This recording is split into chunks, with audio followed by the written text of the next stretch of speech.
5장 23절부터 28절까지의 말씀입니다. 신약성경 333면입니다. 데살로니가전서 5장 23절부터 28절까지 주신 말씀을 우리 한 절씩 교독하겠습니다. 하나님의 말씀입니다. 평강의 하나님이 친히 너희를 온전히 거룩하게 하시고 또 너희의 온 영과 혼과 몸이 우리 주 예수 그리스도께서 강림하실 때에 흠없게 보존되기를 원하노라. 너희를 부르신 이는 미쁘시니 그가 또한 이루시리라. 형제들아, 우리를 위하여 기도하라. 거룩하게 입맞춤으로 모든 형제에게 문안하라. 내가 주를 힘입어 너희를 명하노니 모든 형제에게 이 편지를 읽어주라. 우리 주 예수 그리스도의 은혜가 너희에게 있을지어다. 아멘. 우리 구주 예수 그리스도의 은혜가 우리 부모님들께 있기를 축복합니다. 오늘은 2020년 어버이 주일로 지키고 있습니다. 우리 어머님들 한번 손들어 보시죠. 어머님들, 할머니 손들으셔도 됩니다. 아버님들 한번 손들어 보십시오. 네. 일부러 안 드시는 분들도 계신데 참 귀한 분들입니다. 제가 이 시간 우리 어머님, 아버님들을 위해서 같이 한번 축복하고 기도하겠습니다. 우리 어머님, 아버님들 가슴에 손 얹으시고, 우리 사랑하는 자녀들 가슴에 손 얹으시고, 우리 나를 낳아주시고 키워주신 어머님, 아버님, 하나님 복 주시옵소서. 은혜 주시고 평강 주시고 성령으로 충만한 여생이 되게 하여 주옵소서. 지난 시간 진자리 마른 자리 또 치워가면서 우리를 키워주신 그 어머님, 아버님의 은혜를 잊지 않는 멋진 평생 살아가겠습니다. 이런 마음으로 기도할 때 여러분 함께 기도하겠습니다. 살아계신 하나님 아버지, 감사합니다. 우리에게 아버님을 주시고 어머님을 주셔서 감사합니다. 어머님, 아버님이 안 계셨더라면 살아계신 하나님의 사랑을 깨달을 수 없었을 텐데, 어머님의 깊은 사랑으로, 아버지의 뜨거운 눈물로 하나님 그 사랑을 깨닫게 하신 것 감사합니다. 하나님 아버지, 우리 어버이 주일을 맞이하여 우리 사랑하는 어머님, 아버님 강건하게 하시고 손을 들어 복을 내려 주시옵소서. 우리는 단지 기도할 뿐이오나 우리 주님께서 역사하여 주셔서 그 생애가 복되게 하시고 하늘의 능력으로 충만한 평생이 되게 하여 주옵소서. 여호와 하나님은 우리 사랑하는 부모님들에게 복을 주시옵소서. 우리 하나님은 우리 사랑하는 부모님들에게 은혜를 주시옵소서. 우리 하나님은 우리 사랑하는 부모님들에게 평강을 덧입혀 주시옵소서. 삶의 어느 자리든 하나님 늘 주의 은혜로 강건케 하여 주시기를 원하옵고, 생애가 진행되는 동안 육신의 고난이 없도록 붙들어 주시고 하늘의 능력으로 채워 주시옵소서. 기도하는 것마다 응답받게 하여 주시고 그 응답을 통하여 하나님 살아계신 증거들을 드러내는 우리 어머님, 아버님 되게 하여 주시옵소서. 애달토록 사랑하는 자녀들을 품고 기도하며 그들을 키웠던 그 괴로움 다 잊게 하시고 우리 사랑하는 자녀들이 잘 되는 복을 받아 누리게 하시며, 하나님 진정으로 이 땅에 세워두신 하나님의 표상이라는 것을 우리 부모님들이, 하나님 우리 자녀들이 우리 부모님들을 통해 느끼게 하여 주시고, 서로를 축복하며 격려하는 가정, 또 우리 모든 집안 식구들 될 수 있도록 주님이 도와주시옵소서. 어떤 순간에라도 우리 부모님, 아버님, 어머님께 받았던 그 은혜 잊지 않도록 도와주시고 그 은혜에 보답하는 심정으로 충성스러운 삶으로 영광 올려드리는 우리의 자녀들 될 수 있도록 은혜를 더하여 주옵소서. 오늘 주님께서 함께 해주신 그 은혜에 감사드리고 또 영광을 올려드리며 우리 사랑하는 부모님들 다시 비옵기는 더욱 강건하게 하시고 하나님 더 은혜롭게 하여 주옵소서. 가면 갈수록 더 하나님 앞에 빛나는 인생이 되게 하여 주옵소서. 감사드리며 존귀하신 예수님의 이름으로 축복하며 기도 올려옵나이다. 아멘. 우리 어머님, 아버님들 위해 박수 한번 하겠습니다. 우리 어머님, 아버님이 없으셨다면 우리가 하나님 아버지의 사랑을 깨닫지 못했을 것입니다. 우리 눈에 보여주시고 들려주신 우리 어머님, 아버님께 너무 감사드리고 또 남은 생에 우리 하나님이 주신 은혜로 더욱더 충만하기를 예수님의 이름으로 축복합니다. 여러분, 우리는 지금 데살로니가를 보고 있습니다. 이 데살로니가 전서 이 성경을 보면서 지난 13번 주일에 걸쳐서 좋은 교회는 어떤 교회인가에 대해서 계속해서 묵상해 왔습니다. 앞으로도 우리는 좋은 교회가 어떤 교회인지에 대해서 고민하겠지만 우리 말씀을 통해서 주신 귀한 교훈들을 마음에 붙잡고 우리가 하나님께서 원하시는 좋은 교회를 이루어가는 기쁨이 우리 안에 있기를 바랍니다. 지난 시간에는 바울은 말씀을 통해서 건강한 교회, 충성스러운 교회, 하나님 앞에서 계속해서 성장하는 교회의 신앙의 기본기를 가르쳐 주었습니다.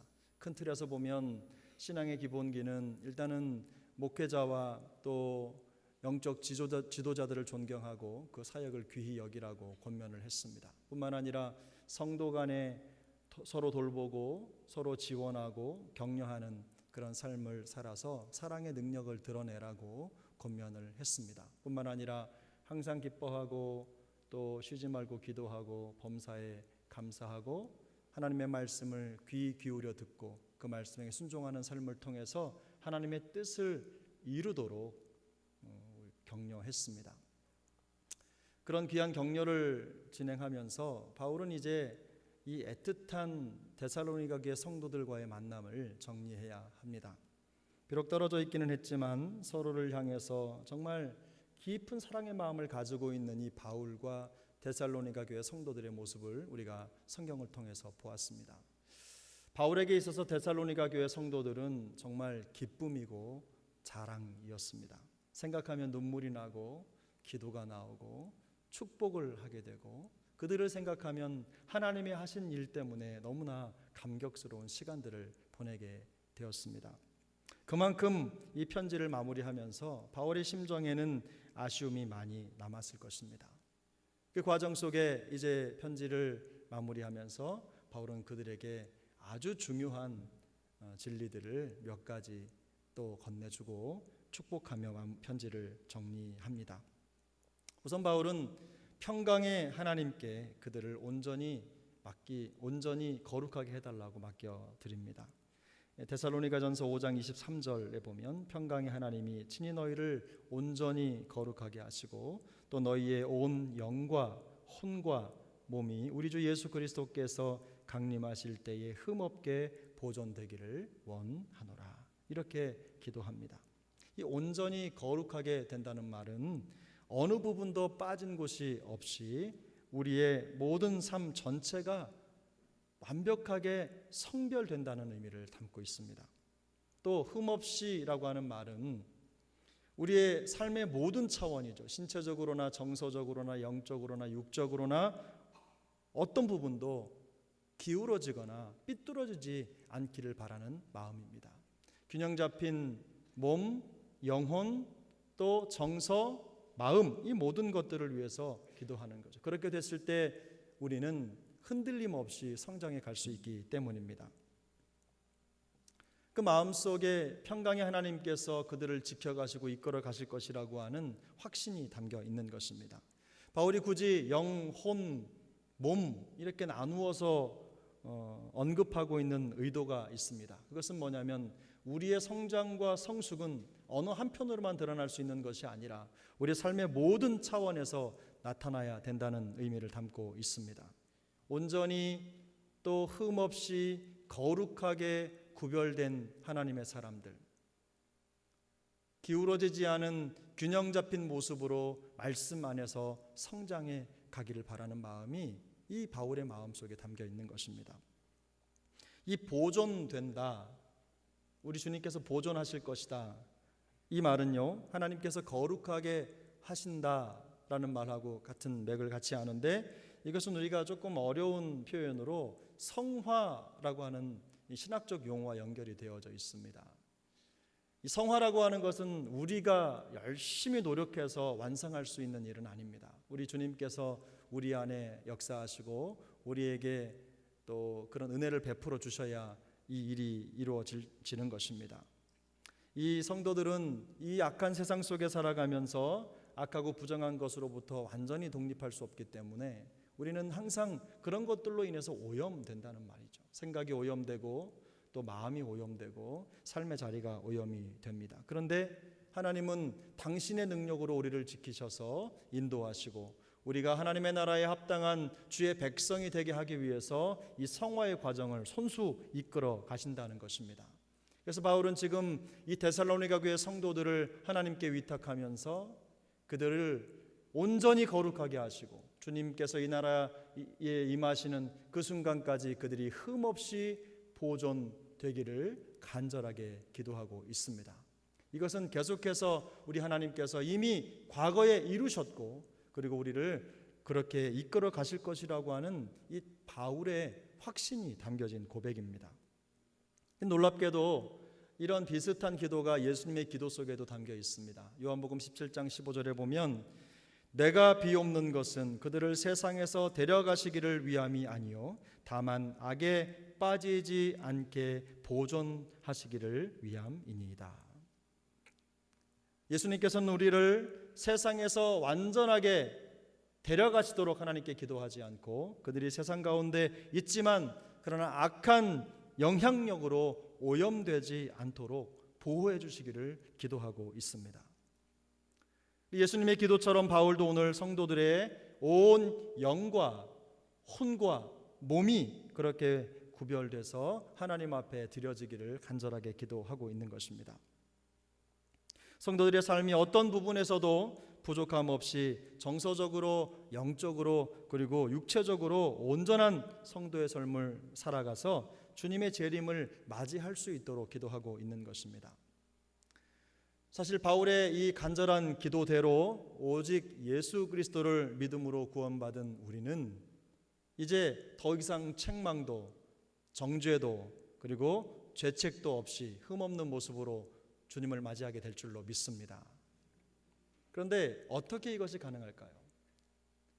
우리는 부족하고 연약하고 좀 전에 말씀드린 대로 언제든지 죄의 오염을 피할 수 없는 존재들인데 어떻게 이런 성결한 삶, 성화의 삶을 이루어 드릴 수 있습니까? 바로 그것을 하나님이 하셨다는 것입니다. 이 일은 인간의 일이 아니라 하나님의 일이라는 거지요. 그래서 바울은 24절에서 너희를 부르시는 이는 미쁘시니 그가 또한 이루시리라. 우리를 부르시고 우리를 구별해 주신 하나님은 신실하신 분이시니 그가 이 모든 것들을 이루어 주시리라. 이 강력한 고백이 선포가 이 바울에게 있는 것입니다. 비록 우리가 세상 속에 살아가면서 여전히 부족함을 느끼고 스스로 흠이 많은 존재라는 것을 고백하고 또 깨닫는다고 하더라도 사실 그것이 사실이지만 우리의 구원은 우리의 능력이 아니라 또 이 모든 것을 이루실 전능하신 하나님께서 이루신 것이라는 확신 속에 그 근거를 두고 있는 것입니다. 주님은 그런 약속을 우리에게 주셨어요. 구원은 우리의 생각이나 느낌이 아닙니다. 우리는 세상살이를 하면서 여전히 구원받았지만 그럼에도 불구하고 감정적으로, 상황적으로, 정서적으로 실패를 경험할 수 있어요. 그래서 때로는 우리가 구원받지 못한 사람인 것처럼 느껴지기도 하고 항상 나와 함께 계신다고 말씀은 하셨는데 하나님이 계시지 않은 것 같은 삶의 환경 속에 노출되기도 합니다. 그런 과정 속에서 우리의 마음이 무너지고 구원의 감격이 사라지고 영적인 침체를 경험하게 되는 것입니다. 영적 침체는 여러분 괜히 오는 게 아닙니다. 영적 침체는 봉사하지 않아서 오는 것이 아닙니다. 예배를 드리지 않아서 오는 것이 아닙니다. 그 마음속에 이 하나님이 이루신 구원의 감격이 사라질 때 영적인 침체가 오는 것이에요. 그러나 우리는 두려워하지 않기를 바랍니다. 주님 오늘 바울을 통해서 말씀하신 것처럼 우리를 부르신 그 하나님은 미쁘시니 그가 또한 우리의 구원을 완벽하게 이루신 줄로 믿습니다. 그런 은혜가 우리의 삶 속에 잘 박힌 모처럼 있어서 어떤 상황 속에서도 흔들리지 않는 믿음으로 승리해 가시기를 바랍니다. 우리가 예수님을 믿어서 구원받아 주님과 하나가 된 이상 주님은 우리를 절대로 떠나지 않는다는 거죠. 그래서 바울은 매 순간마다 이 은혜를 고백했습니다. 이 하나님께서 우리를 구별하시고 성결케 하신 것이 오직 은혜라는 것을 고백한 것입니다. 그리고 바울은 이제 이 은혜를 강조하면서 그리고 더 겸손히 낮아져서 자기 자신을 기도해달라고 성도들에게 부탁을 합니다. 바울이 복음 사역을 수행함에 있어서 가장 중요한 것이 무엇이냐라고 물었을 때 바울은 여지없이 그것이 기도라고 대답을 하고 있는 것입니다. 다른 어떤 것보다도 자기 사역에 있어서 그 사역을 이룸에 있어서 가장 필요한 것이 동역자들의 기도고 기도 후원이라는 거예요. 기도 없이는 아무것도 이룰 것이 없다는 것을 그는 알고 있었어요. 그래서 바울은 능력자였지만 그 동역자들도 굉장히 실력 있고 힘이 있는 사람들이었지만 철저하게 하나님의 주권을 인정하는 기도를 부탁하고 있는 것입니다. 여전히 그들은 기도가 필요한 존재입니다. 우리도 마찬가지입니다. 여러분, 우리가 어떤 상황에 처해 있든지 우리는 기도가 필요한 존재인 줄 믿습니다. 그래서 기도 부탁하고 또 마음을 쏟는 것입니다. 기회만 되면 주님 앞에 나와서 마음을 쏟고 기도하는 것입니다. 왜냐하면 기도가 우리의 호흡이니까요. 그리고 바울은 이제 성도 간에 더 깊은 사랑의 교제를 나눌 수 있기를 권면합니다. 그래서 바울은 거룩한 입맞춤으로 서로 문안하라 이렇게 권면합니다. 할 수 있는 한 모든 믿음의 형제들과 자매들에게 마음을 나눠주고 교제하라고 권면하는 것입니다. 여기에는 사회적 진분이나 사회적 지위나 신분의 영향을 받지 않습니다. 모든 그런 것들을 막론하고 아무런 거리낌 없이 주저함 없이 서로를 받아주고 격려하라고 권면하고 있는 것입니다. 이 거룩한 입맞춤이라고 하는 것은 위선이나 편견을 벗어버리는 것을 뜻하기도 합니다. 모두가 그리스도 안에서 형제이고 자매이기 때문에 내가 가지고 있는 어떤 신분이 나를 정의하지 않습니다. 사회적으로 가지고 있는 것이. 그저 우리는 그리스도 안에서 구원받은 하나님의 형제요 자매일 뿐이라는 것입니다. 우리 모두가 그런 형제와 자매의 사랑을 나눌 수 있기를 바랍니다. 그래서 이 거룩한 입맞춤을 우리식으로 표현하면 어떻게 우리는 거룩한 입맞춤을 할 수 있을까라고 생각해 보면 저는 악수라고 생각합니다. 저는 악수할 때 가능한 한 제 마음이 손에 실리기를 바라는 마음으로 악수를 합니다. 그러다 보니까 여기 인대가 문제가 생겼어요. 그래서 지난 12월 1월 지나면서 이 팔이 아파가지고 느끼신 분들 계시겠지만 제가 2월 말 3월 4월까지는 악수를 제대로 잘 못했습니다. 그런데 하나님이 코로나를 주신 거예요. 그래서 악수할 일이 없어지니까 자연적으로 지금은 나았습니다. 할렐루야. 이런 역사도 있는 겁니다. 그런데 우리가 동성끼리는 교회에서 만나면 뜨겁게 포옹해 주기도 하고 등을 토닥거리면서 마음을 나누죠. 바로 이런 것들이 형제의 거룩한 자매의 거룩한 입맞춤입니다. 우리의 마음속에 있는 그 분에 대한 사랑과 격려가 어떻게 해서든지 그들에게 전해질 수 있도록 우리가 방법을 찾는 거죠. 내가 당신을 사랑하고 있습니다. 내가 당신을 격려합니다. 그리고 내가 당신을 지지합니다. 이런 마음을 보여줄 때 우리 안에 거룩한 입맞춤으로 문안하는 역사가 충만하게 될 줄로 믿습니다. 바울은 또 한 가지로 이제 남겨진 이 데살로니가 성도들에게 힘주어서 말하면서 모든 형제에게 이 편지를 읽어주라고 권면합니다. 이 데살로니가 교회는 계속해서 성장을 했습니다. 교회가 계속해서 성장하고 팽창을 하면서 그 성장할 수 있는 성장 동력이 계속해서 필요했는데 사랑하는 여러분, 교회의 성장 동력이 무엇입니까? 하나님의 말씀입니다. 교회는 하나님의 말씀을 동력으로 삼아서 성장합니다. 이 교회의 성장 에너지는 다름 아닌 하나님의 말씀이라는 거예요. 바울은 이 편지, 바울이 이들에게 보내준 이 편지는 성령의 감화로 말미암아 기록된 하나님의 마음이었고 성도들은 이 편지를 가능한 한 많은 사람들에게 읽어 들려지게 해야 했던 것입니다. 그리고 이런 권면이 마쳐진 다음에 바울은 우리 주 예수 그리스도의 은혜가 너희에게 있을지어다 라는 축복으로 이 편지를 마무리합니다. 바울에게 있어서는 항상 이 은혜가 참 중요했습니다. 우리가 알기로 바울은 위대한 사람으로 우리는 읽고 있지만 바울은 하나님 앞에서 자기 자신을 항상 미천한 존재로 인식했어요.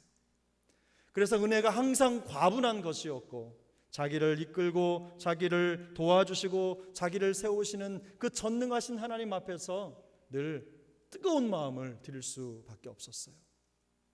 아무런 공로도 자격도 없는 자기 자신을 이렇게 사랑해 주시고 복음을 맡겨주시고 사명을 감당케 하신 그 은혜를 생각하면 가슴이 뭉클하고 무엇으로 그것을 보답해야 될지 모르는 감격 속에서 살아갔습니다. 우리도 마찬가지입니다. 하나님께서 우리를 부르셨습니다. 그런데 내가 하나님의 지목을 받을 만한 존재여서 주님이 우리를 부르신 것이 아니라 미천한 존재, 아무런 공로 없는 존재, 힘없는 존재, 하나님의 나라에 전혀 합당치 않은 우리를 하나님은 선택해 부르시고 당신의 자녀로 삼아 주신 것입니다. 뿐만 아니라 우리에게 사명을 맡겨주시고 그 사명을 감당하도록 우리에게 은혜를 주십니다. 바울에게 있어서 하나님의 은혜는 성부 하나님이 성자 예수 그리스도를 통해서 성령의 능력을 통해서 우리에게 다함없이 끊임없이 지속적으로 영원히 부어주시는 하나님의 사랑이었고 선물이었어요. 하나님의 호의였어요. 은혜는 복음의 핵심입니다. 그리고 은혜는 하나님의 마음입니다. 우리가 하나님의 마음을 알기만 하면, 그것이 복음이라는 것을 깨닫기만 하면 우리 안에 영적 침체라는 말은 더 이상 없을 줄로 믿습니다. 저는 우리 교회가 이런 하나님의 은혜로 가득하기를 소망합니다. 사랑하는 여러분, 하나님이 성경을 우리에게 주셨잖아요. 여기 있는 말씀 우리가 지킬 목록으로 정해서 지키면 얼마나 지킬 수 있겠습니까?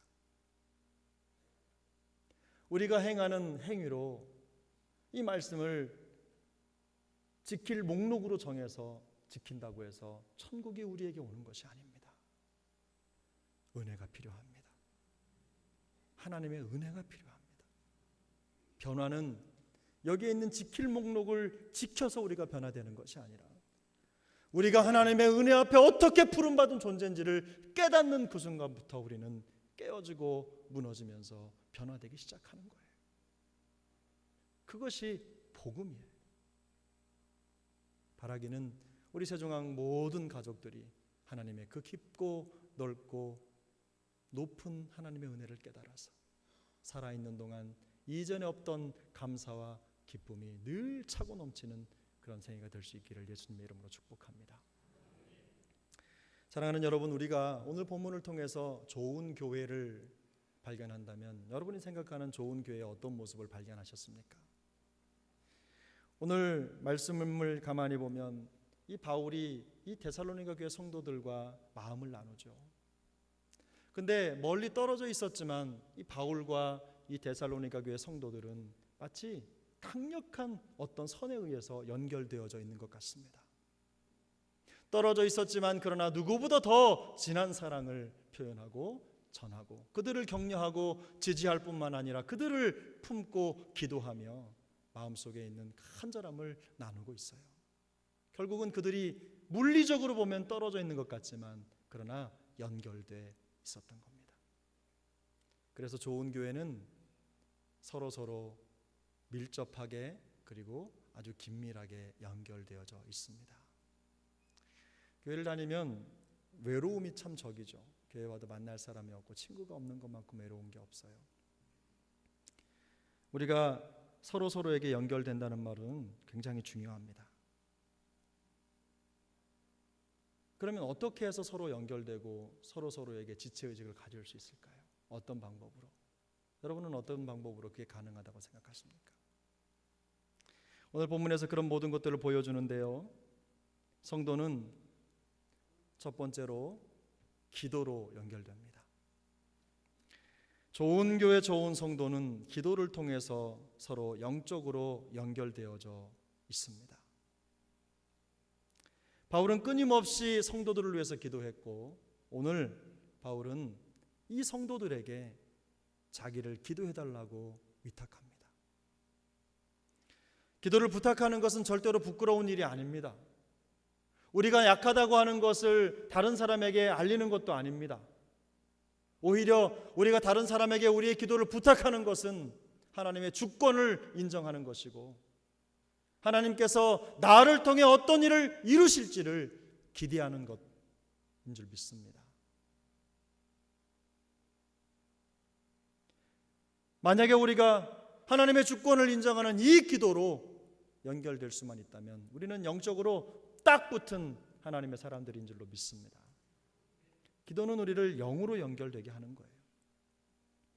말을 많이 하면 실수도 할 수 있고 오히려 더 떨어질 수 있지만 그러나 말 없는 기도를 통해서는 영적으로 더 깊어지고 더 친밀해진다는 사실을 여러분 잊지 마시기를 바랍니다. 우리는 기도로 연결될 수 있습니다. 또 두 번째로 어떻게 이어지느냐? 우리는 마음으로 이어질 수 있어요. 오늘 본문에 말씀하고 있는 것처럼 거룩한 입맞춤으로 모든 형제에게 문안하라. 이 거룩한 입맞춤의 본질은 저는 마음이라고 생각합니다. 마음을 두고 마음을 나누는 거예요. 마음으로 정서적으로 서로 연결되어져 있다는 것을 의미하는 거예요. 마음이 있으면 구체적인 행동도 있게 마련이고 그 행동이 있는 그 행동을 통해서 우리는 서로의 사랑을 확인하고 하나님께서 우리에게 하신 일들을 고백하고 증거하는 놀라운 역사가 나타나는 것입니다. 우리는 마음을 통해서 서로 인격적인 교제를 이루어 갑니다. 그래서 좋은 교회는 마음으로 연결되어져 있어요. 떨어져 있으면 몸도 멀어진다고 말하지만 바울은 그게 아니라는 것을 우리에게 보여주고 있습니다. 옆에 앉아서 예배 드려도 이 큰 교회의 단점이 그거더라고요. 10년 동안 교회 다녀도 매주일 다른 사람을 만나는 거예요. 10년 동안 교회를 다녀서 그 자리에 앉으면 옆에 있는 사람이 계속 바뀌니까 나중에 몇몇 사람은 알지만 매주일 새 친구를 사귈 수 있는 가능성이 있다고 볼 수도 있겠지만 참 친숙해지기가 어려웠어요. 그러나 우리 교회 여러분 한 서너 달 나오면 다 알지요. 할렐루야. 근데 알기 때문에 더 친숙해지지 못하는 것 같아요. 그러나 곁에 앉아있다고 해서 친한 것이 아니라 진정한 마음을 나누는 사람들이 정말로 친하고 연결되어 있는 사람들이라는 겁니다. 저는 우리 교회가 그런 마음을 나누는 공동체였으면 좋겠습니다. 누군가를 만나면 일단 뭘 먹을지를 고민하고 뭘 사줄지를 고민하면 일단 마음이 좀 덜 편한 사람입니다. 그죠? 뭘 먹어도 편하고 뭘 입어도 편한 존재가 진짜로 마음을 나누는 존재인데 그러니까 혹시라도 저랑 밥 드시는 분은 뭘 먹을지 걱정하지 마시고 그냥 드시는 거 드시면 됩니다. 뭘 먹을지 자꾸 고민하시면 저한테 마음이 없는 걸로 알고 제가 그렇게 생각할 수도 있습니다. 사랑하는 여러분, 우리 교회는 마음을 나누는 공동체가 될 수 있기를 바랍니다. 마음을 나누는 공동체. 이런 마음을 나누는 공동체는 서로를 받아주고 또 서로를 치유하는 공동체입니다. 세상살이에서 찢기고 핥힌 마음의 상처들이 봉합되고 그리고 치료되는 은혜가 이 공동체 안에서 일어나는 거예요. 몸은 한 곳이 아프면 다른 곳이 보완을 합니다. 제가 얼마 전에 이렇게 이쪽 팔이 아파가지고 이쪽 팔을 한참 동안 쓰지 못했습니다. 그래서 샤워를 할 때 천장에다가 손을 이렇게 붙이고 이쪽 손으로 머리를 감았어요. 얼마나 불편한지요. 근데 지금은 이제 쓸 수가 있죠. 근데 이쪽 손을 못하니까 이 손으로 이쪽을 해야 되는데 이렇게 다 하는 거예요. 이 손이 해야 될 걸 이 손이 도와주는 거죠. 제가 오른손을 다치면 왼손이 밥을 먹여줍니다. 서로 보완하는 거예요. 그런데 이것 때문에 안 아팠던 오른손이 아플 수도 있어요. 평소에 감당해야 될 것보다 더 많은 것들을 감당하면서 몸이 아프고 어려워지는 거죠. 그런데 이 과정을 통해서 치유의 역사가 일어나는 것입니다. 우리도 마찬가지. 우리 교회에서 서로를 섬기다 보면 다른 사람이 하지 않은 일을 내가 연약한 부분을 도와주다 보면 내가 힘들고 지치지만, 그래서 가끔은 나도 아플 것 같은 마음속에 불길한 생각이 들지만, 그런 과정을 통해서 우리 교회가 진짜로 마음을 나누는 살아있는 공동체가 될 줄로 믿습니다. 그것이 정상적으로 건강한 몸이 드러내는 정상적인 반응인 거예요. 거룩한 입맞춤으로 무난하는 좋은 교회의 모습이 바로 그런 모습이라는 것을 바울은 너무나 잘 알고 있었어요. 그런 은혜가 우리 안에 더 있었으면 좋겠습니다. 그러니까 세 번째, 우리가 어떤 방법으로 서로 연결될 수 있습니까? 바로 진리로 연결될 수 있습니다. 바울은 오늘 27절에서 모든 형제에게 이 편지를 읽어주라고 권면했어요. 바울은 진리의 말씀을 함께 읽고 듣도록 힘주어 말했습니다. 왜냐하면 성도들이 이 세상에서 악의 유혹을 이겨내고 거룩하고 흠이 없는 모습으로 주님이 오시는 그날까지 보존될 수 있는 방법은 하나님의 말씀을 따라가는 것밖에 없기 때문에 그래요. 여러분, 우리가 기억할 것은 신앙생활에 필요한 모든 것들은 하나님의 말씀에 있는 줄 믿습니다. 그 말씀 속에 담겨져 있어요. 성경 말씀은 우리의 믿음을 세워주고 뿐만 아니라 흔들린 우리의 소망에 초점을 잡아서 우리가 다른 곳으로 가지 않도록 우리를 견고히 붙들어 줍니다.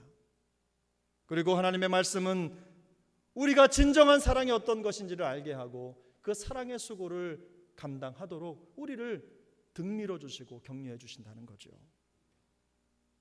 그래서 우리는 하나님의 말씀을 읽고 듣고 묵상하는 것입니다. 하나님의 말씀을 읽고 듣고 묵상함을 통해서 우리는 성령의 선명한 인도함을 받을 수 있을 줄로 믿습니다. 우리가 성도로 능력 있게 살아갈 수 있는 힘이 바로 성령의 감동으로 이루어지는 거예요. 그런데 이 성경책이 성령의 감동으로 이루어져 있어요. 저는 우리 사랑하는 세중앙 영가족 모두가 다 이 말씀을 등한시하는 안타까움이 있길 바라요. 혹시 주일날만 털어가지고 가지고 나오시는 분 계십니까? 성경을 덮어놓고 믿는 분 계십니까? 그냥 이렇게 덮어놓고 펼쳐서 읽어가면서 예수를 믿고 배워가면서 깨달아가야 될 텐데 이렇게 덮어놓고 그냥 남이 하는 말만 들어서 하나님의 말씀 듣는 분 계세요. 설교 듣는 거 좋습니다. 여러분, 예배 참석할 때마다 하나님의 말씀 듣는 거 좋아요. 그런데 여러분이 성경을 읽고 이 속에 있는 보화 같은 생명의 말씀을 깨닫지 못하면 한계가 있어요. 자라나지 못해요. 광활한 하나님의 역사와 그 일하심, 그 마음을 온 마음으로 담아내기가 어려워요. 그래서 묵상을 하는 겁니다. 씹고 또 씹고 마치 칡뿌리를 입에 넣고 씹고 또 씹어서 그 국물을 다 빼먹는 것처럼 하나님의 말씀을 읽고 또 읽고 마가복음을 읽고 또 읽고 읽고 또 읽고 이렇게 하면서 그 말씀 속에 담겨진 하나님의 보화 같은 그 심정을 깨닫게 되는 것입니다. 그런 말씀 묵상의 은혜가 우리 세종함교회 성도님들에게 충만하기를 간절히 기도합니다. 사랑하는 여러분, 이제 우리가 마지막 지점에 와 있어요. 바울은 멀리 떨어져 있었지만 기도로, 마음으로, 진리로 그들과 연결되어져 있었어요. 사랑하는 동역자 여러분, 좋은 교회는 어떤 교회라고 생각하십니까? 기도로 연결된 교회가 좋은 교회입니다. 마음으로 연결된 교회가 좋은 교회입니다. 진리로 연결된 교회가 좋은 교회입니다. 기도하면 영혼이 연결되고, 마음을 나누면 마음이 연결되고, 진리를 나누면 생명이 연결되는 것입니다. 이 놀라운 역사가 전 우리 교회의 DNA였으면 좋겠어요. 가면 갈수록 더 우리 교회가 기도에 충실한 교회가 되고 마음을 나누는 교회가 되고 하나님의 진리를 선포하는 교회가 되어서 이 세상 가운데 아름답게 드러났으면 좋겠습니다. 여러분, 도움을 어디서 찾으십니까? 우리가 밖에 가서 도움을 찾고 교회 와서 헌신하고 밖에 가서 도움을 찾고 교회 와서 헌신하고 이런 분도 계시대요. 안타까운 모습인데 사랑하는 여러분, 우리의 진정한 도움은 전능하신 하나님이신 줄로 믿습니다. 시편을 펼치기만 하면 하나님은 우리의 도움이시라, 하나님은 우리의 산성이시라, 하나님은 우리의 보호자시라 이렇게 고백하고 있어요. 그런데 그 살아계신 도움이신 하나님이 그 하나님을 느끼지 못하는 우리에게 하나님을 대신해서 붙여주신 도움이 있습니다. 그게 누군지 아십니까? 바로 여러분입니다.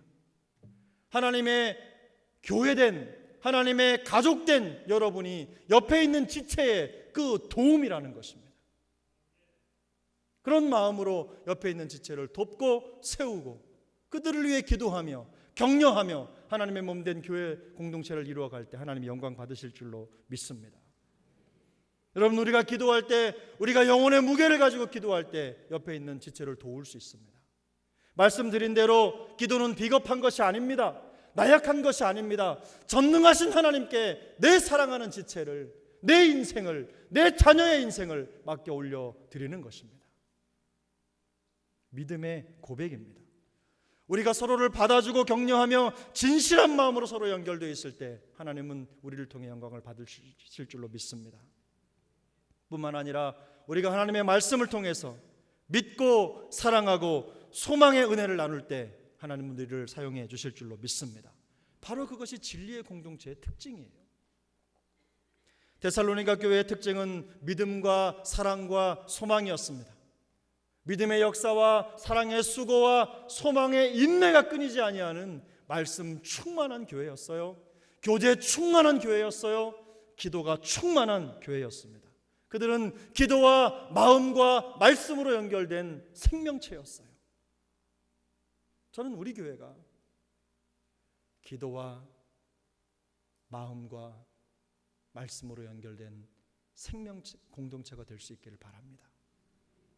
그래서 우리 교회에 들어오기만 하면 놀라운 은혜를 경험하고 참 좋은 교회, 은혜로운 교회, 생명력 있는 교회, 사랑이 있는 교회, 기도를 나누는 교회, 마음을 나누는 교회, 진리를 나누는 교회, 그런 교회의 은혜가 우리 교회에 충만하길 바라요. 그래서 주님이 오시는 그날까지 우리를 온전히 거룩하고 흠이 없이 보존하실 하나님의 그 은혜와 기쁨이 충만한 우리 개인, 우리 가정, 우리 교회 될 수 있기를 예수님의 이름으로 축복합니다. 기도하겠습니다.